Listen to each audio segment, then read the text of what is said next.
Hello दोस्तों, नमस्कार। आप कैसे हैं कि आज हम आपको बताते हैं कि प्रकाश का परावर्तन। ये टॉपिक आपके ये एग्ज़ाम में कई बार आया है दोस्तों, तो ये आपको मैं टॉपिक ये बिल्कुल ये समझा कर ही दूँगा।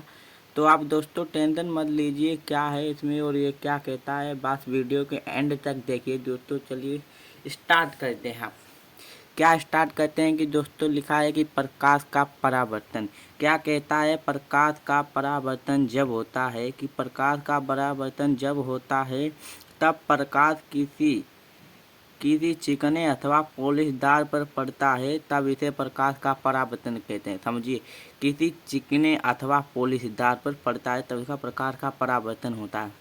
ठीक, जब किसी मतलब ये धूप है या चिकने अथवा या पॉलिशदार पर पड़ेगी तब इसे प्रकाश का परावर्तन होगा। ठीक, तो दोस्तों आगे चलते हैं। प्रकाश की पहली किरण को आपतित कहते हैं। प्रकाश की पहली किरण को क्या कहते हैं? प्रकाश की पहली किरण को आपतित किरण।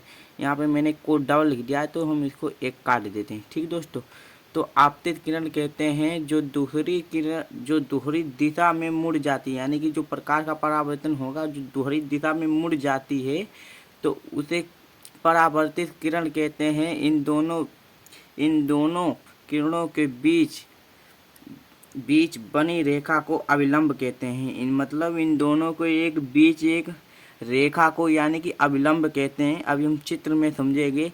फिर क्या कहते हैं कि उसके बाद इसमें दो कोण बनते हैं जिसे आपतन कोण को आई से निरूपित करते हैं तथा परावर्तन कोण को ई से निरूपित करते हैं।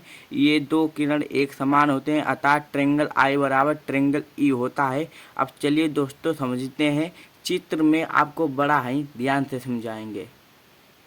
दोस्तों क्या है, मैंने कहा था मान लीजिए ये आपका शीशा है, आईना, आप जिसमें सुबह सुबह अपना चेहरा देखते हैं। मान लीजिए ये आपके छत पर रखा है, तो छत पर रखता है, आप देखते हैं कि ये धूप आती है तो इस पर दूसरी दिशा में मुड़ जाती है, यानी कि मान लीजिए ये प्रकाश की किरण है। प्रकाश की पहली किरण को ही आपतित किरण कहते हैं और जो दूसरी दिशा में मुड़ जाती है उसे परावर्तित किरण कहते हैं दोस्तों। यानी कि ये होता है प्रकाश का परावर्तन और ये इसके जो बीच में बनी है सरल रेखा यानी कि सीधी रेखा, इसे अविलंब कहते हैं। इनके बीच जो बना है ट्रेंगल, इसे आई से निरूपित करते हैं और इसे नी से निरूपित करते हैं दोस्तों। और इसे आपतन कोण कहते हैं और इसे परावर्तन कोण कहते हैं।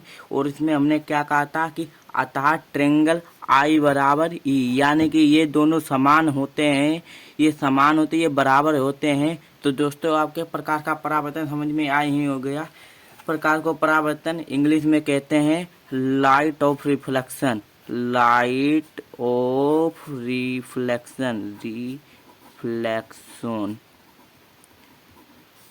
ठीक दोस्तों, ये आपका टॉपिक खत्म होगा। अब चलते मिलते हैं अगली नेक्स्ट वीडियो में।